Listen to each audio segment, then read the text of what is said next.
Hello दोस्तों, मैं आशीष आप लोग का अपने YouTube चैनल अपकृष्य अकेडमी में एक बार पुनः स्वागत करता हूं। दोस्तों, जैसा कि आप लोग को पता है, हम लोग भारत की भौतिक संरचना या भारत के भौतिक प्रदेशों का अध्ययन कर रहे थे और उसी में हम लोग लास्ट वीडियो में हम लोग ने टॉपिक पढ़ा था दक्षिण का प्रायद्वीप पठार।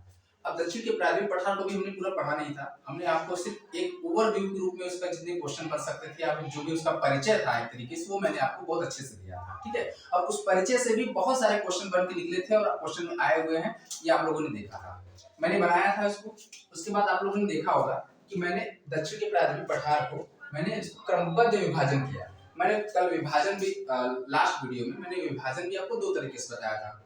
एक विभाजन आपको बताया था इस तरीके से, ये नर्मदा और ताप्ती की भ्रंश घाटियों की वजह से जो आपका प्रायद्वीप पठार का विभाजन हुआ था, उसमें दो तरीके का विभाजन था।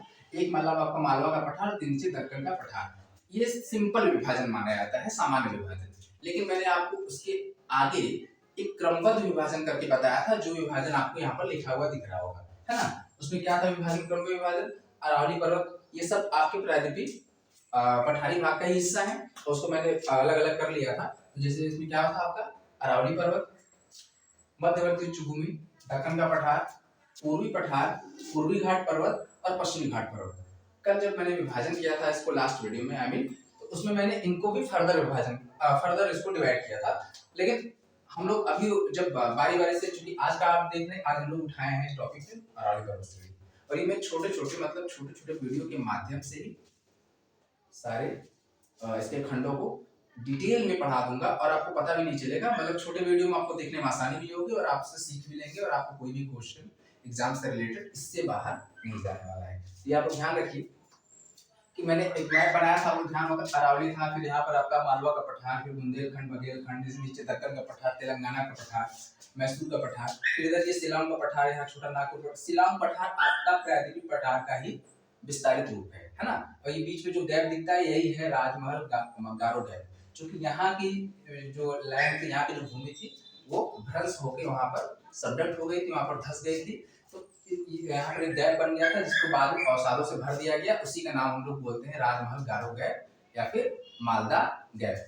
क्यों? क्योंकि ये वाला जो आपका शिलांग पठार है, यहाँ पर आपका गारो पहाड़ियां पाई जाती हैं और इधर राजमहल पहाड़ियां पाई जाती हैं, उनके बीच का गैप होता है, इसीलिए उसको हम लोग बोलते हैं राजमहल गारो गैप। है वो आपको अभी इससे रिलेटेड नहीं, अरावली से। तो हम लोग आते हैं वापस अरावली, ठीक है। तो आज हमने इसी विभाजन का पहला पार्ट उठाया है, अरावली पर्वत श्रेणी। देखिए, अरावली पर्वत श्रेणी को भी आप देख रहे होंगे कि मैंने विभाजित कर दिया है, लेकिन ये अरावली पर्वत श्रेणी का विभाजन नहीं है।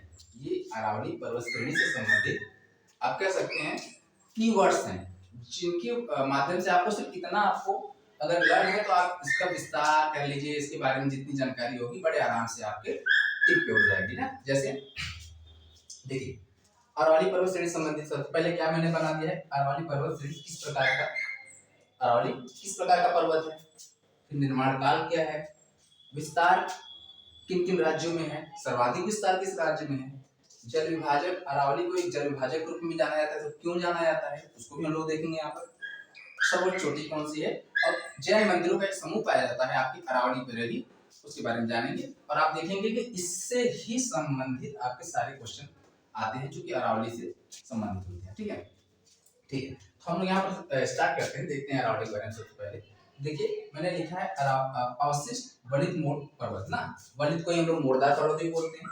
इसका मतलब ये है कि आपका अरावली पर्वत भी एक वलित या फिर मोड़दार पर्वत ही है, ठीक है। लेकिन साथ में अवशिष्ट भी लिखा हुआ है। अवशिष्ट मतलब क्या होता है भाई, बचा हुआ भाग, है ना। तो ये पहले एक बहुत विशाल वलित या मोड़दार पर्वत हुआ करता था। अब इसमें अवशिष्ट होने का मतलब ये है कि इसका विच्छेदन या अपरदन इतना ज्यादा हो चुका है कि ये सिर्फ क्या हुआ है, छोटे छोटे टुकड़ों में रह गया है। बात समझ में आ रही है आप लोगों को? इसीलिए इसको क्या कहते हैं, अवशिष्ट वलित या मोड़दार पर्वत। वलित या मोड़दार एक ही चीज है, आप इसलिए मैंने इसको ब्रैकेट में लिखा हुआ है, ठीक है। तो आपका जो अरावली पर्वत कैसा है, एक अवशिष्ट पर्वत है। और किस प्रकार का पर्वत है, तो आपका ये वलित या मोड़दार पर्वत है। माना जाता है कि इसका जब ये शुरुआत में जब इसका निर्माण हुआ था, तो ये हिमालय से, आपका जो ग्रेटर हिमालय है, उससे भी ज्यादा इसकी ऊंचाई थी। अब तो समझ सकते हैं आप कि हिमालय से भी ज्यादा ऊंचाई होने वाला ऊंचाई वाले पर्वत की स्थिति ये है, तो क्या होगा, उसका अवशिष्ट भाग ही होगा, है ना। और इसका विच्छेदन इतना हुआ। विच्छेदन का कहने का मतलब ये है कि जगह जगह से इसमें कंटिन्यूटी नहीं है। जैसे एक पर्वत श्रृंखला होती है, कंटिन्यूटी होती है, बट ये यहाँ से इसका विच्छेदन हो चुका है, फिर ऐसे इसमें कंटिन्यूटी नहीं है, बिल्कुल आपके पूर्वी घाट पर्वत की तरह, है ना। तो ये इसीलिए इसको हम लोग बोलते हैं अवशिष्ट पर्वत, ठीक है। और ये किस तरीके का पर्वत है, अवशिष्ट वलितमूर्धर पर्वत। ध्यान रहेगा आप लोग को। निर्माण काल की बात कर लें, इसका निर्माण हुआ था पूरा कैम्ब्रियन या प्री कैम्ब्रियन काल में। इसका निर्माण काल हम लोग देख लें,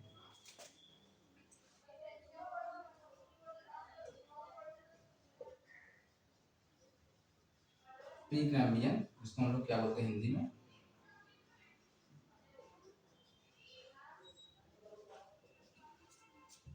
पूरा कैम्ब्रियन या प्री कैम्ब्रियन काल में इसका निर्माण माना जाता है। और जब ये मतलब इसका जो निर्माण काल यही है, ठीक है, यही है। और इसी काल में ये किस प्रकार के चट्टानों से निर्मित है, क्वार्टाइज, नीस, ठीक है, क्वार्टाइज,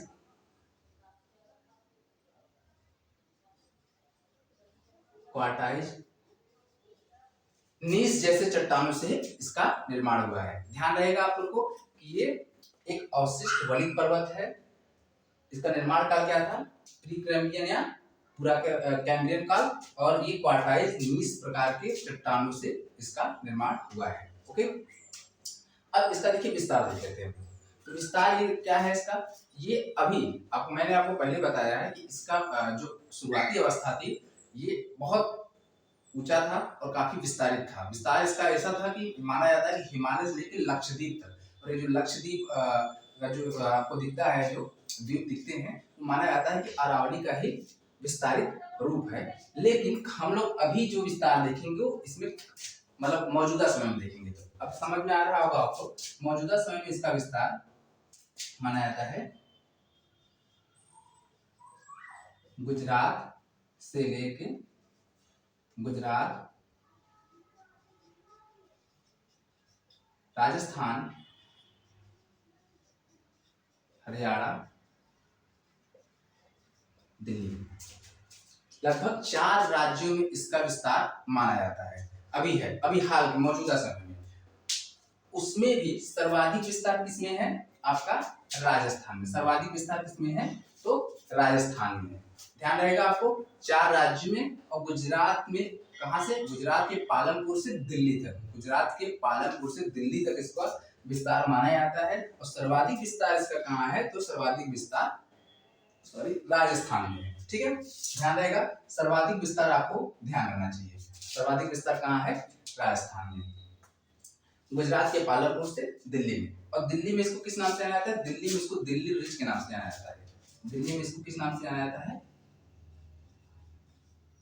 दिल्ली रिज। तो ध्यान रहेगा, ऐसे ही पूछ सकता है दिल्ली रिज का संबंध किस पर्वत श्रेणी से, तो आपको ध्यान रहेगा तो तुरंत आंसर करेंगे अरावली पर्वत श्रेणी से, है ना। दिल्ली रिज का संबंध किससे है, अरावली पर्वत श्रेणी से, ठीक है। अब देखिए अगला क्या है, इसका विजय विभाजक में जाने से पहले कुछ इसमें भी विस्तार से संबंधित कुछ और चीजें हैं, फैक्ट देख लीजिए कि इसका जो विस्तार है लगभग 800 किलोमीटर,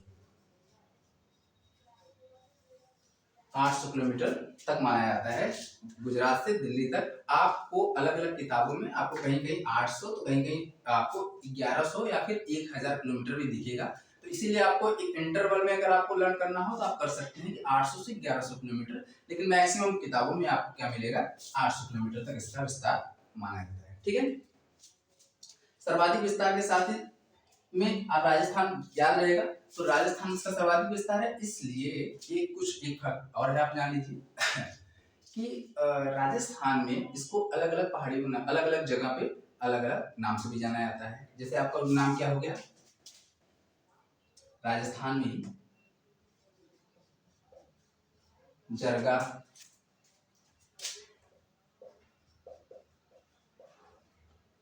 मारवाड़ पहाड़ी,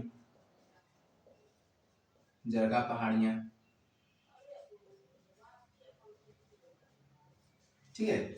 जरगा पहाड़ियाँ, ये जरगा पहाड़ी आपके उदयपुर है, राजस्थान में एक जगह है उदयपुर, उसके उत्तर पश्चिम भाग को हम लोग में जो इसका विस्तार है, राजस्थान के उदयपुर में, उदयपुर के उत्तर पश्चिम में आपके अरावली का जो विस्तार है वहां पर इसको जरगा पहाड़ी के नाम से जानते हैं। इस नाम से ध्यान रहेगा जरगा। तो अगर सिंपल आपका क्वेश्चन आ जाए कि जरगा पहाड़ी है किससे संबंधित है, तो अरावली से। कहाँ पाया जाता है, किस राज्य में, तो ये राजस्थान में, उदयपुर के उत्तर पश्चिम में। ठीक है सब।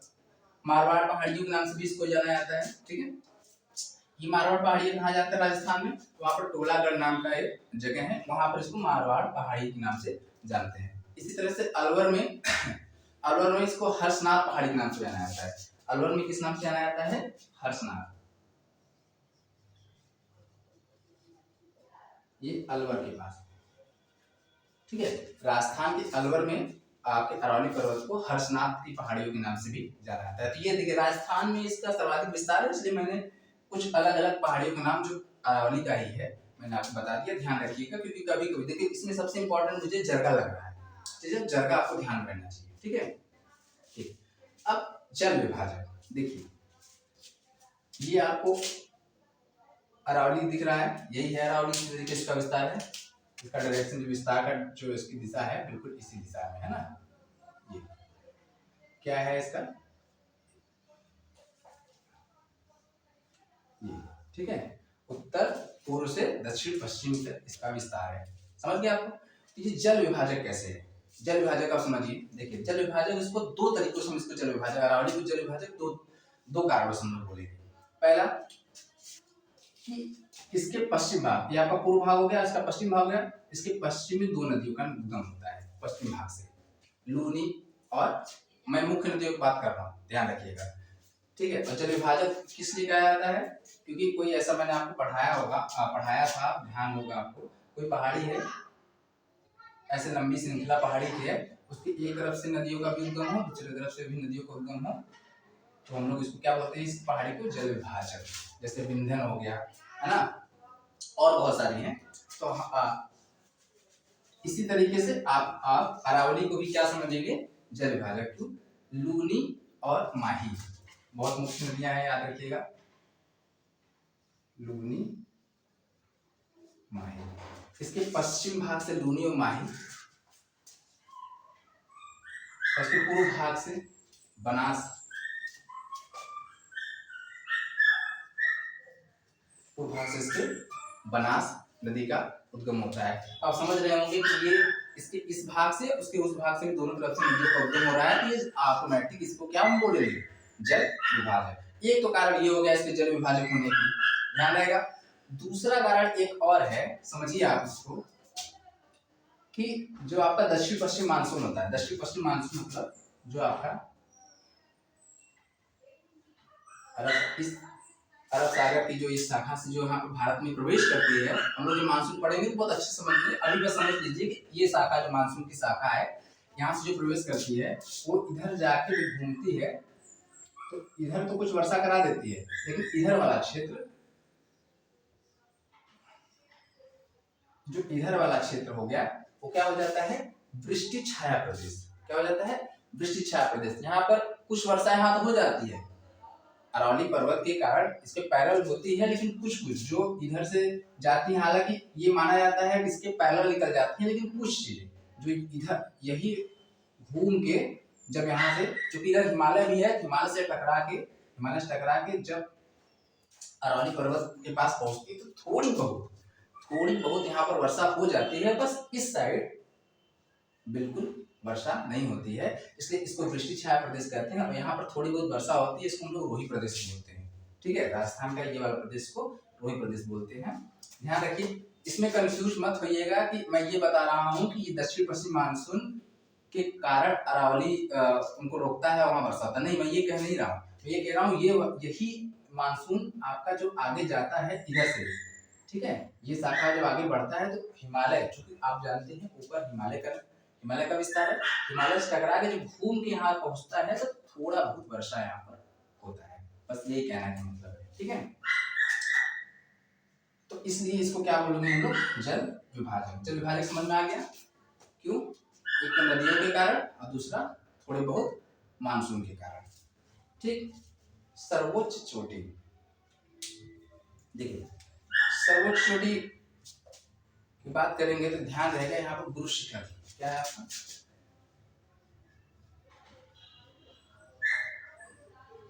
गुरु शिखर जिसकी ऊंचाई है 1722 मीटर। अरावली पर्वत की जो सर्वोच्च चोटी है या जो सबसे ऊंची चोटी है उसका नाम है गुरु शिखर। कई बार पूछा जा चुका है, ऐसे पूछेगा गुरु शिखर का संबंध किस पर्वत से, तो अरावली से है। या किस पर्वत श्रेणी की ये सर्वोच्च चोटी है, तो अरावली की है। ठीक है। या कई बार देख पूछ लेता है अरावली का सर्वोच्च चोटी बताइए, तो नाम गुरु शिखर। उसकी ऊंचाई भी पूछ लेगा तो आपको याद रहेगा 1722 मीटर। हालांकि ऊंचाई कम पूछता है, लेकिन ये पूछता है कि गुरु शिखर किस पर्वत श्रेणी का भाग है या किस पर अवस्थित है। ठीक है। तो सर्वोच्च जो चोटी है वो गुरु शिखर है। ध्यान रहेगा कहाँ है ये गुरु शिखर, तो इसी अरावली पर्वत की श्रेणी का ही जो माउंट आबू श्रेणी है, अरावली पर्वत का ही एक श्रेणी है माउंट आबू। ठीक है, माउंट आबू। ठीक है, ये एक जगह का भी नाम है माउंट आबू, राजस्थान में ये सिरोही जिला में पाया जाता है। कहाँ? सिरोही जिला में। तो इसको आप कैसे पढ़ सकते हैं कि राजस्थान के सिरोही जिलों में माउंट आबू पहाड़ी पर ही ये सर्वोच्च चोटी पाई जाती है। ध्यान रहेगा आपको, माउंट आबू पर स्थित है आपका गुरु शिखर। ठीक है। अब इसी गुरु शिखर से लगभग 15 किलोमीटर दूर आपका माउंट आबू पे ही सिरोही जिले में ही एक जैन मंदिरों का समूह पाया जाता है। माना जाता है कि 5, ठीक है, 5 फेमस जैन मंदिर है, जैन मंदिरों का समूह पाया जाता है, जिसको हम लोग किस नाम से जानते हैं? दिलवाड़ा का जैन मंदिर। किस नाम से? दिलवाड़ा का जैन मंदिर। ठीक है, दिलवाड़ा का जैन मंदिर भी आपके माउंट आबू भी पाया जाता है। दिलवाड़ा का जो जैन मंदिर है ये 5 माना जाता है 5 जैन मंदिरों का समूह है, जिसमें से अच्छा ये जैन मंदिर है ये सफेद संगमरमर का बना हुआ है और काफी खूबसूरत है, बहुत ही फेमस है। काफी उसमें नक्काशी और काफी कारीगरी की गई है। तो ये माना जाता है कि इसका जो खूबसूरती है सफेद संगमरमर की वजह से और ज्यादा बढ़ जाती है। और इसी मंदिरों के समूह में 2 मंदिर बहुत ज्यादा फेमस है, उनको भी आप ध्यान रख लीजिए। देखिए, एक का नाम है विमल शाही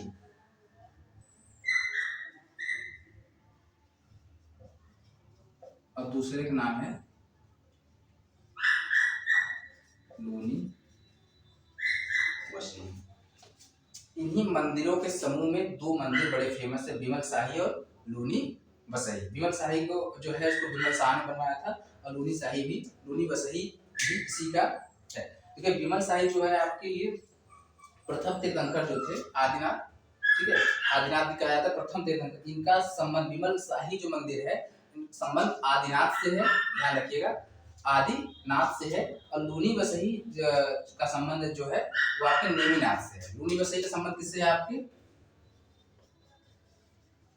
नेमिनाथ से है और इनका संबंध किससे है? आदिनाथ से। ठीक है, याद रहेगा आपको।